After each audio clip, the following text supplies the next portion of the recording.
I'm sorry, இதுக்கு மேல யாருக்கு அனுமதி கிடையாது. மாண்பு OS மணியன் அவர்கள் மை கொடுக்கும். சொல்லுங்க. மாண்புமிகு பேரவைத் தலைவர் அவர்களே, இஸ்லாமிய பெருமக்கள் பெரும்பான்மையானவர்கள் வாழ்ந்து கொண்டிருக்கிற நாடுகளில் கூட அமல்படுத்தாத ஒரு திட்டத்தை இதய தெய்வம் புரட்சித்தலை அம்மா அவர்கள் ரமலான் நோன்பு கஞ்சி தயாரிப்பதற்காக 5200 மெட்ரிக் டன் அரிசியை விலையில்லாமல் வழங்கியவர் என்னுடைய முன்னாள் முதலமைச்சர் புரட்சி தலைவி அம்மா அவர்கள். அதேபோல இஸ்லாமிய பெருமக்கள் ஹஜ் யாத்திரைக்கு சென்று வருகிறவர்களுக்கு மத்திய அரசு மானியத்தை நிறுத்திவிட்டார்கள். அந்த நேரத்தில் அண்ணன் எடப்பாடியார் அவர்கள் முதலமைச்சராக இருந்தார்கள். உடனடியாக கோரிக்கை எவரிடத்திலும் இருந்து வரவில்லை. உடனடியாக முழு தொகையையும் மத்திய அரசு கொடுக்காத தொகையும் மாநில அரசே கொடுத்து அதை சிறப்பாக உயர்த்தி கொடுத்தது போதும் அம்மாவுடைய அரசு. ஒரே ஒரு செய்திதான், மறைந்த குடியரசுத் தலைவர் ஐயா அப்துல் கலாம் அவர்கள் ஜனாதிபதியாக குடியரசுத் தலைவராக வருவதற்கு ஆக்கப்பூர்வமான நடவடிக்கைகள் எடுத்து வாக்களித்து வெற்றி பெறச் செய்தது அனைத்து இந்திய அண்ணா திராவிட முன்னேற்ற கழகம். அதேபோல அண்ணன் எடப்பாடியார் அவர்கள் முதலமைச்சராக இருக்கிற பொழுது நாகூருக்கு சுவாமியை தரிசனம் பண்ணுவதற்காக வந்தார்கள். வழிபடுவதற்காக வந்தபோது ஒரு கோரிக்கை, குளத்தை வந்து பார்த்து போங்கன்னு கூப்பிட்டாங்க. அந்த குளத்தை வந்து பார்க்கிற போது சுவரெல்லாம் இடிந்து விழுந்து கிடந்தது. பார்த்த இடத்திலேயே பொறியாளர் இடத்துல உத்தரவிட்டு 4.25 கோடி அப்பொழுதே செய்வதற்கு நாகூர் தர்காவிற்கு அந்த படித்துறை காங்கிரீட் சுவர் கட்டி கொடுப்பதற்கு ஆணையிட்டு உடனடியாக செய்து கொடுத்தது அம்மாவுடைய அரசு. கண்ணியமிக்க ஐயா காகிதம் இல்லத் ஐயா அவர்களுடைய நினைவு மண்டபம் கட்டி கொடுத்தது புரட்சி தலைவி அம்மா அவர்கள். அதுபோல போதும் உலமாக்களுக்கு ஓய்வூதியத்தை தாராளமாக உயர்த்தி கொடுத்து அவர்களுக்கு வாகனங்களையும் சைக்கிள் போன்றதில் சிறப்பு செய்தது அம்மாவுடைய அரசு. உறுப்பினர் CV சண்முகம் அவர்கள் திரும்ப பெறுவதா என்ற சொல்றாரு, என்னன்னு கேட்டுக்கிறேன். மாண்புமிகு பேரவைத் தலைவர் அவர்களே, மாண்புமிகு முன்னாள் அமைச்சர் இங்கே சொல்றது போல அவர் பேரிலே வழக்கு பதிவு செய்யப்படவில்லை என்று சொன்னார். நான் இருப்பதாக சொன்னேன். அது தவறு, உண்மை. ஏனென்றால் அதை வழக்கு பதிவு காலகட்டத்திலிருந்து இந்த 10.5 கொடுக்கப்பட்ட காலத்திலிருந்து இன்று வரை அவர் பெயர் எல்லா விதத்திலும் வந்து கொண்டே இருந்தது. அதை நம்பி நான் சொன்னேன், அவர் பெயர் அதில் இல்லை. ஆனால் அவர் தலைமையில் தான் அந்த கூட்டம் நடத்தப்பட்டு தீர்மானம் போடப்பட்டது. அதை நம்பி நான் ஏற்றுக்கொண்டேன். அவர் சொன்னது உண்மை. ஆகவே நான் அதை திரும்ப பெற்றுக் கொள்கிறேன். மாண்புமிகு பிற்பட்டோர் நலத்துறை அமைச்சர் அவர்கள் பேரவைத் தலைவர் அவர்களே, இடஒதுக்கீடு சம்பந்தமாக இங்கு நிறைய விவாதங்கள் போனது. நமது அரசின் நிலப்பாட்டை பற்றி இங்கே குறிப்பிட கடமைப்பட்டுள்ளேன்.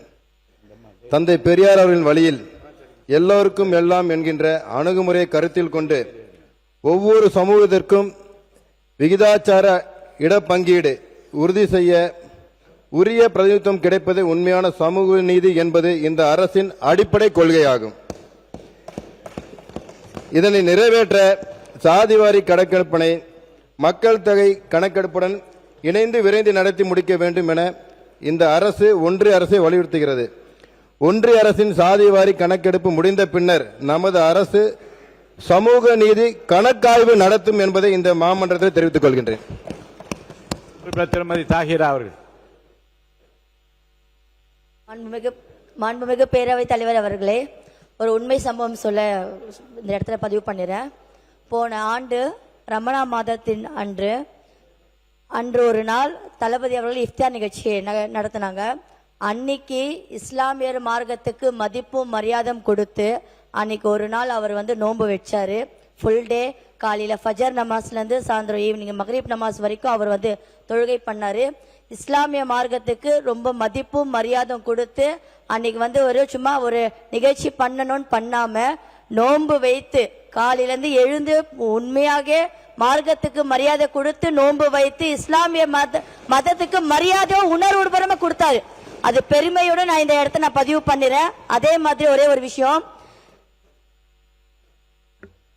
தமிழக வெற்றி கழகத்தின் கொள்கை எதிரி பாஜக என எதற்கும் அஞ்சாதவர், எதற்குமே அஞ்சாதவர். அன்னைக்கு வந்து எங்க தலைவர் சொன்னாரு, அது வந்து இஸ்லாமிய சமுதாயத்து முன்னாடி ரொம்ப பேசும் பொருளா இருந்தது. ஆனா வந்து நாங்க பாஜக எதிரி தான் நாங்க சொல்லிட்டு இருக்கோம். ஆனா எங்களை பார்த்து பாஜகவோட பி டீம்ன்றாங்க. ஆனா இன்னைக்கு மக்கள் எல்லாருமே தெரிஞ்சுக்கினாங்க யார் எந்த இடத்துல இருக்கிறாங்கன்றது மக்கள் தெரிஞ்சுக்கினாங்க. நான் இதை பதிவு பண்ணிடுறேன். மாண்பு உறுப்பினர் மதார் பதுருதீன் அவர் மதார் பதுருதீன் மாண்புமிகும் பேரவைத் தலைவர் அவர்களே, இந்த பக்கம் 2 இஸ்லாமிய நான் சொல்லிடுறேன் சார். 2 நிமிஷம் மேகி நூடல்ஸ் தயார் பண்ற மாதிரி சீக்கிரம் 2 நிமிஷத்துல முடிச்சிடுறேன். சொல்லுங்க. No controversy please. இஸ்லாமிய மக்களுக்கு மாண்புமிகும் புரட்சி தலைவி அம்மா அவர்கள் ரமலான் மாதத்துல அந்த அரிசியை மெட்ரிக் டன் 5700 உயர்த்தி தந்தாங்க. நாகூர் தர்காவுக்கு சந்தன கட்ட தந்தாங்க. திமுக சொல்றாங்க நாங்க 3.5 கொடுத்தாங்கன்னு சொல்லி இடஒதுக்கீடு கொடுத்தாங்கன்னு சொல்லி நாங்க தொடர்ச்சியாக எங்களுக்கு 10 விழுக்காடு வேணும்னு கேட்டோம். ஆனா கடந்த ஆட்சியில அவங்க தேர்தல் வாக்குறுதியில எப்ப நான் சொல்றது வந்து பாத்தீங்கன்னா இப்ப இவங்க நடந்து முடிஞ்ச ஆட்சியில உயர்த்தி தரோம்னு சொன்னாங்க. 3.5% கொடுத்தது தமுமுகவா இருக்கும் போது பேராசிரியர் ஜவஹர்லால் அவர்கள் கையும் மதியாரக்கூடிய பொதுச் செயலாளர் எஸ் ஹைதரை அவர் கையில கொடுத்தாங்க, நான் ஒத்துக்கிறேன். அதுக்கப்புறமா இவங்க கொடுத்த வாக்குறுதி இஸ்லாமிய மக்களுக்கு உயர்த்தி தரோம்னு சொன்னாங்களா, கொடுத்தாங்களா இல்லையா? இஸ்லாமிய மக்களுக்கு எல்லாம் கொடுத்தாங்க இதை மட்டும் சொல்றாங்க. தமிழ்நாட்டில் காவல்துறை இருக்கு, பாத்தீங்கன்னா இப்போ எல்லா துறையும் இருக்கு. இஸ்லாமிய மக்கள் களத்தில் நின்று இது பண்றாங்க. தமிழ்நாட்டு மக்களுக்கு ஒன்றிய அரசாங்கத்தினால எந்த ஒரு விஷயம் முடிச்சிடறேன் சார். என்ன பேசவே விடாட்டி எப்படி? நான் ஆதாரத்தோட பேசுறேன் சார், ஆதாரத்தோட பேசுறேன். மாண்பு உறுப்பினர் நீங்க இருங்க, நீங்க உட்காருங்க. இல்ல என்ன சொல்ல வரீங்கன்னு ஒரு வரியில பாருங்க. இஸ்லாமிய மக்களுக்கு பாதுகாப்பு தரேன்னு சொல்லக்கூடிய இஸ்லாமிய மக்களுக்கு பாதுகாப்பு தரேன்னு சொல்ல உட்காருங்க. உட்கார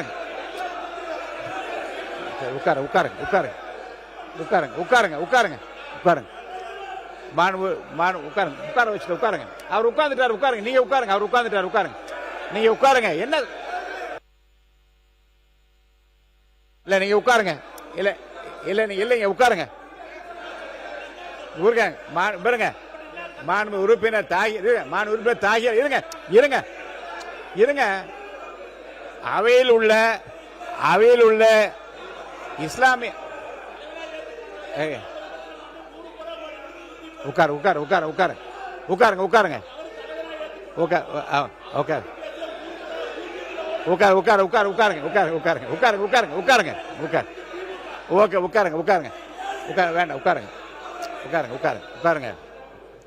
மாண்பு உறுப்பினர் இருங்க, உட்காருங்க சார்.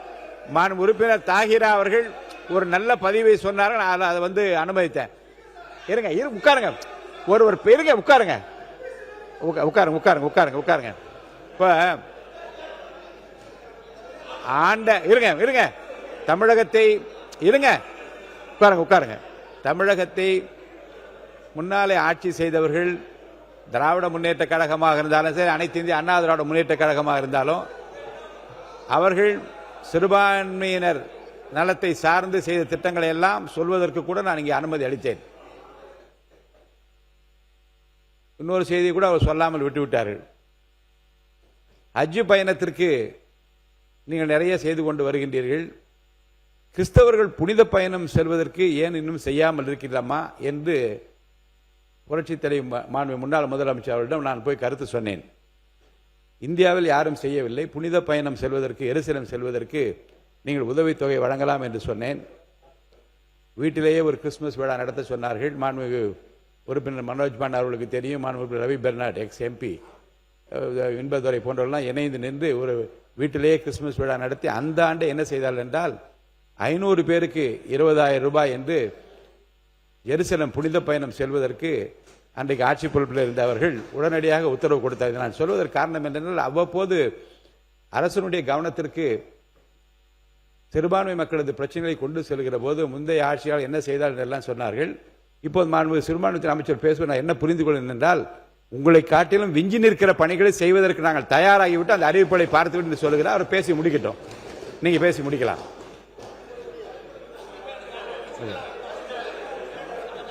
என்னது அதுதான் சொல்லிட்டீங்களே நீங்க இதான் நிறைய சொல்வதற்கு அனுமதித்தன இல்லை பாருங்க. உங்கள் சார்பில் உங்கள் ஆட்சி சார்பில் செய்தெல்லாம் சொல்வதற்கு மாண்புமிகு அமைச்சர் முன்னாள் அமைச்சர் சொன்னதை அனுமதித்தேன். இந்த பக்கம் செய்து அனுமதித்தேன். நீங்க இருங்க. நீங்கள் அனைவரும் செய்த திட்டங்களை எல்லாம் தாண்டி மிக சிறப்பான திட்டங்களை எல்லாம் செய்வதற்கு நாங்கள் தயாராகி கொண்டிருக்கிறோம். அதையெல்லாம் அறிவித்து விட்டேன் என்று அமைச்சர் சொல்லிவிட்டார். அதோடு போதுமானது. நீங்க முடிச்சிட்டீங்க இல்லையா? ஒரு பதில் மட்டும் சொல்லி முடிச்சிருங்க. மாண்புமிகு பேரவைத் தலைவர் அவர்களே,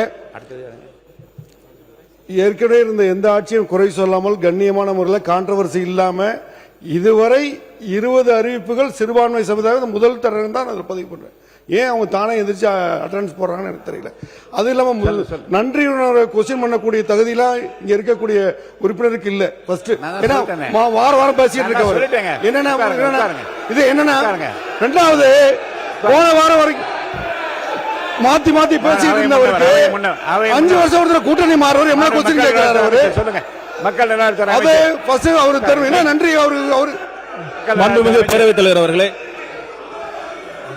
மாண்புமிகு நேற்று மாண்புமிகு உறுப்பினர்கள் பேசி முடித்தாகிவிட்டது. அமைச்சர் பதிலுரைக்கு பிறகு மானிய கோரிக்கை குறித்து வாக்கெடுப்பு. மக்கள் நலத்துறை அமைச்சர் உட்காருங்க சார், உட்காருங்க, எடுக்கலாம்.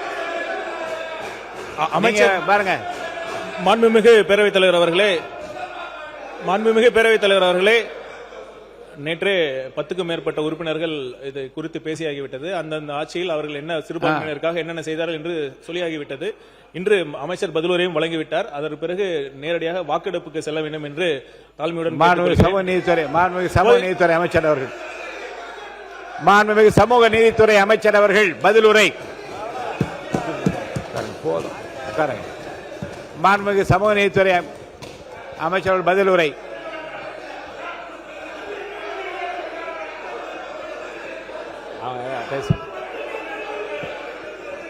மாண்புமிகு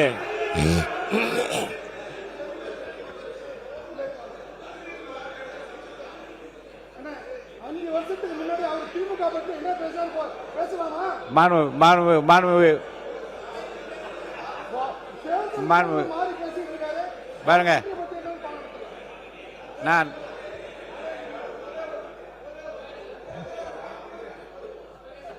மாண்புமிகு உறுப்பினர் கே நேரு அவர்கள் அவர் உங்களுடைய ஆட்சியை உங்களுடைய தலைவர்களை பற்றி புகழ்ந்து பேசினார். அவரை பார்த்து தமிழ் மன்சாரியை பார்த்து நன்றி சொல்வதற்கு முடியாதுன்னு சொல்ற தகுதி இல்லைன்னு சொல்றாரு. அது எப்படின்னு தெரியுது? அது எப்படி சொல்றது? தமிழ் மன்சாரியை பேச சொல்லுங்க. மாண்புமிகு அவை முன்னவர் அவர்கள். மாண்புமிகு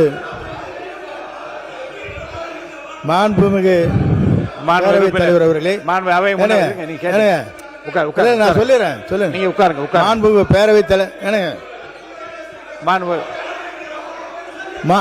அவை முன்னவர், மாண்புமிகு பேரவைத் தலைவர் அவர்களே, உட்காருங்க ப்ளீஸ். அவை நீங்க அவை முன்னவர், மாண்புமிகு பேரவை அவை முன்னவர், அவை முன்னவர், அவை முன்னவர், அவை முன்னவர். யார் ஆங்கிலத்தில் யார் பேசுற சொல்லுங்க. என்ன விஷயம்? என்ன சொல்ல வரீங்க? உட்காருங்க, கொஞ்சம் உட்காருங்க. உட்காருங்க.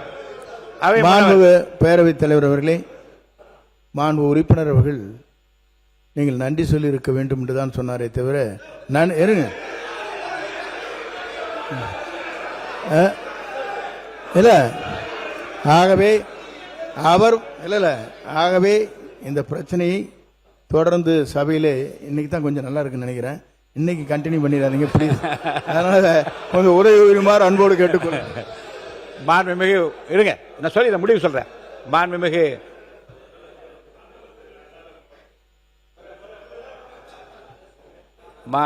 உறுப்பினர் அவர் பேசிய உடனே நான் சொன்னேன், வேறு கட்சியில எந்த ஆளுங்கட்சி பொறுப்பில் அமைச்சராக உட்காருங்க. மாண்பு உறுப்பினர் உட்காருங்க. மாண்பு உறுப்பினர் உட்கார சொல்லுங்க. அவரை அமைச்சர் நீங்க பாருங்க, உட்காருங்க. மாண்பு அமைச்சர் உட்காருங்க. நீங்களும் பாருங்க. உங்க 2 பேரையும் கேட்கிறேன். இல்ல உங்க இருவரையும் நான் கேட்கிறேன். உங்க 2 பேரையுமே கேட்கிறேன். கண்ணியமிகு காயிதே மில்லத்தின் பல முறை சொல்லிவிட்டு 2 பேரும் பிஹேவ் பண்ணீங்கன்னா எப்படி சொல்ல முடியாது? தவறு.